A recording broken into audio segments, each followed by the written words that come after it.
I be moving. Whipping the foreign, I'm cruising. The money I'm speaking is fluent. All of my business booming. Stacking my cash in abundance. All of my family funded. Finally got what I wanted. Life is amazing, I love it. Everyone know that I run it. Yeah, look at me now, I came up. I've been thinking back then when I almost gave up on the game cause I never got in my way. Yo les postos, c'est Sacha, bienvenue dans cette nouvelle vidéo Mercato et on commence avec Everton Soares, proposé au Paris Saint-Germain et au Real Madrid. Naples semble avoir une longueur d'avance dans le dossier Everton Soares, 24 ans. Les Napolitains auraient même lancé une offensive à 27 millions d'euros au Grêmio qui espère obtenir un montant plus conséquent. Le Borussia Dortmund s'est récemment renseigné sur la situation de Cebolinha, auteur de 11 réalisations en 30 apparitions en Serie A la saison passée. D'autres écuries pourraient également s'inviter dans le dossier, selon certaines informations. L'international brésilien, 14 sélections et 3 buts, vainqueur de la Copa América en 2019, a également été proposé au Paris Saint-Germain et au Real par M. Hernandez, qui dispose du mandat de Grêmio pour l'Europe. Son profil très technique ne les laisse pas insensibles, même si les deux clubs doivent d'abord régler les affaires courantes au sein de leurs attaques respectives. Des offres supérieures à 30 millions d'euros pourraient trouver écho chez la formation de Porto Alegre et relancer totalement le dossier. On passe au dossier Lautaro Martinez. L'Inter de Milan prévient le FC Barcelone. Auteur d'une belle saison avec l'Inter, Lautaro Martinez est devenu la cible numéro 1 du FC Barcelone, mais le Barça va devoir sortir le chéquier pour s'attacher les services de l'Argentin, comme l'a expliqué le directeur sportif du club milanais Piero Osilio. Arrivé à l'Inter en 2018, Lautaro Martinez s'est rapidement fait un nom en Europe après une saison 2018-2019 intéressante sous le maillot milanais. 35 apparitions, toutes compétitions confondues, 9 buts, une passe décisive. L'attaquant argentin a explosé lors de l'exercice en cours. En 31 match, le joueur aujourd'hui âgé de 22 ans a trouvé le chemin défilé à 16 reprises, délivrant également 4 caviars. Avec de telles performances, l'ancien avant-centre du Racing Club a donc forcément attiré les regards des plus grosses écuries européennes, à commencer par le FC Barcelone. Si le club catalan souhaite toujours récupérer Neymar d'après la presse catalane, la priorité réelle pour le mercato estival 2020 se nomme en effet Lautaro Martinez. Les Blaugrana cherchent d'ailleurs une solution pour faire baisser la note du joueur sous contrat avec l'Inter jusqu'en juin 2023. Du côté de la presse espagnole, on ne parle quasiment plus que de ça, et en coulisses, les dirigeants du Barça chercheraient les bons joueurs à inclure dans la transaction pour payer moins cher, alors que la clause libératoire du joueur est de 111 millions d'euros. Mais ce jeudi, le directeur sportif de l'Inter, Piero Osilio, a tenu à faire le point sur ce dossier. Interrogé par Sky Italia, ce dernier a été assez clair au sujet de l'avenir de l'Argentin, où il cite: concernant Martinez, il n'y a qu'une seule façon de l'éloigner de l'Inter, c'est de payer sa clause. C'est une clause qui expire dans les premiers jours de juillet, donc elle ne va pas durer très longtemps, et c'est là la seule possibilité qui existe de ne pas voir Lautaro loin de l'Inter aujourd'hui. Pour le moment, nous ne discutons de Lautaro avec personne, c'est un atout important du club, et puis nous n'oublions pas qu'il a encore 3 ans de contrat avec l'Inter, a d'abord lâché le directeur sportif, mais le dirigeant de l'Inter ne s'est pas arrêté là. Piero Osilio a également avoué que le FC Barcelone était bel et bien sur le coup.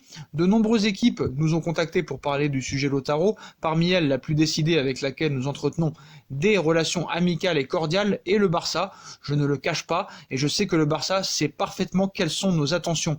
L'Inter n'a pas l'intention de vendre Lautaro Martinez.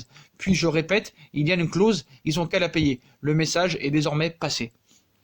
On revient au mercato parisien. Comme vous le savez, Leonardo devrait faire encore ses courses en Italie cet été, notamment peut-être à l'AS Roma. Le champion de France a ciblé les postes à renforcer pour la saison prochaine, et le directeur sportif parisien n'occulte pas le marché italien pour rien, où il pourrait réaliser quelques belles affaires encore une fois.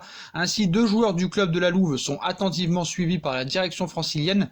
L'été s'annonce brûlant au Paris Saint-Germain, et ce n'est pas parce que la Ligue 1 a fermé ses portes prématurément que les hautes sphères parisiennes se reposent sur leur laurier. Au contraire, ces dernières s'active pour définir les contours du prochain mercato estival. Ainsi, plusieurs postes vont être renforcés, avec un sérieux remaniement en défense notamment. Le directeur sportif parisien Leonardo compte bien apporter quelques petites retouches dans l'entrejeu et sur le front de l'attaque.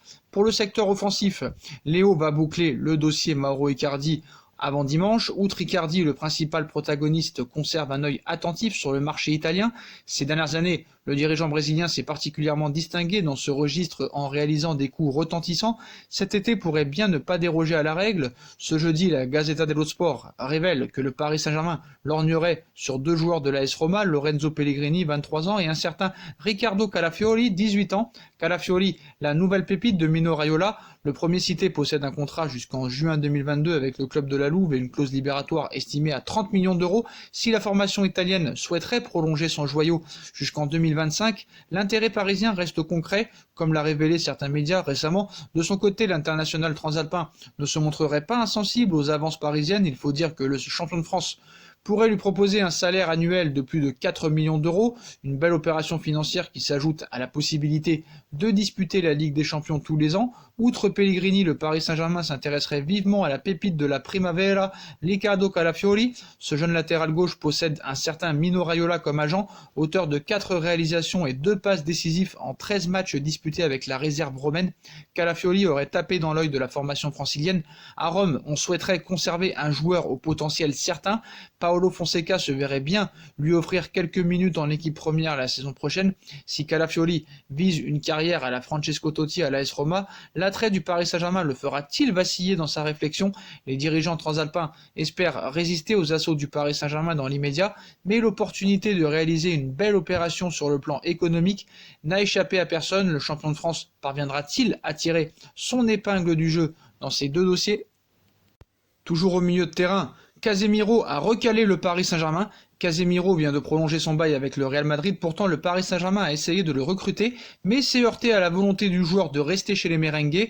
Ce mercredi, on a appris une nouvelle importante, le milieu de terrain défensif, homme de base du Real, Casemiro a prolongé son bail avec les merengues jusqu'en 2023.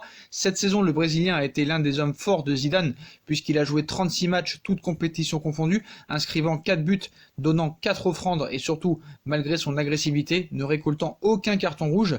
Cette prolongation était dans les tuyaux depuis un petit moment, il y a eu semble-t-il quelques petits instants de doute, ils n'étaient pas immenses certes, mais ils avaient le mérite d'exister. En effet, le PSG était venu à la charge concernant le Brésilien, et on sait que quand Paris s'immisce dans un dossier, cela peut faire des dégâts. Le Real aurait pu demander à l'ennemi juré, le Barça, de témoigner du dossier Neymar, il voulait trop rester au Real Madrid, le club parisien se cherchait un milieu de terrain depuis quelques années, depuis la retraite de Thiago Motta en réalité. Leandro Paredes ne semblait pas faire la fête quand Idrissa Gueye, recruté l'été passé à Everton, a connu de l'excellent, notamment son match aller contre le Real, avant de doucement décliner, même s'il a pris part à bon nombre de rencontres sous l'égide de Thomas Tuchel, son coach allemand, dans la ville lumière cette saison. Il n'était donc pas étonnant de voir Leonardo se pencher sur le dossier de son compatriote, mais dans son édition du jour, Marca explique, alors que le sujet de l'article est son renouvellement de contrat, que le club français s'est heurté au refus de Casemiro qui émerge à plus d'1 million d'euros par mois, puisque ce dernier avait la volonté très forte de poursuivre son aventure avec Zidane dans la capitale espagnole. Une belle occasion ratée donc pour Paris qui aurait peut-être enfin pu se trouver le digne remplaçant de Thiago Motta. Mais le remplaçant de Motta pourrait finalement être trouvé. Milinkovic-Savic veut venir au Paris Saint-Germain. Courtisé par le PSG, Sergej Milinkovic-Savic est fortement tenté par l'idée de rejoindre le projet parisien. Depuis son extraordinaire saison 2018-2019, Sergej Milinkovic-Savic a plusieurs écuries de prestige à ses pieds. Et même si son exercice 2019-2020 a été moins étincelant, le milieu de terrain de la Lazio reste la proie du gratin européen. Sur ses talons, United, le Real Madrid et City et le Paris Saint-Germain, 4 ténors prêts à le signer cet été. Et du côté parisien, Leonardo est aux commandes de ce dossier qui a repris de l'ampleur ces dernières semaines. Milinkovic-Savic échange déjà avec les Parisiens. Comme révélé par certains médias, le dossier Milinkovic-Savic est aujourd'hui l'un des plus travaillés par Leonardo qui entretient des contacts très réguliers avec son entourage. Paris se prépare clairement à une offensive lorsque les cas Icardi, Thiago Silva et les défenseurs latéraux seront réglés.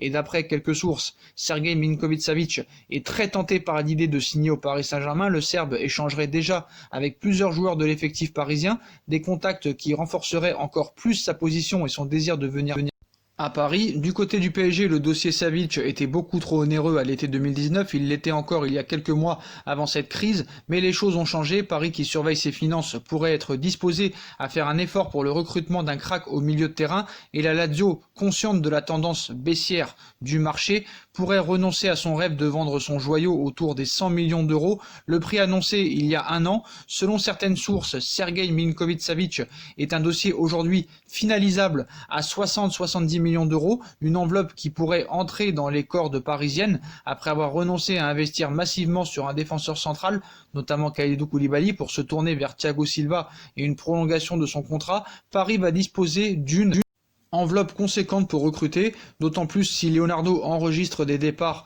de Draxler, Herrera ou Gay notamment. Voilà les postos, c'est la fin de cette vidéo mercato. Dites-moi en commentaire ce que vous pensez de toutes ces annonces. Je compte sur vous pour bombarder la barre de like, on partage, on commente, on s'abonne, on active la petite cloche pour être tenu au courant des vidéos qui vont sortir prochainement. On me rejoint sur mes différents réseaux sociaux, sur Utip, ainsi que sur ma deuxième chaîne No Feeling. Voilà, tout sera en bas, en lien, en description. Voilà les postos, je vous souhaite à tous une très bonne continuation.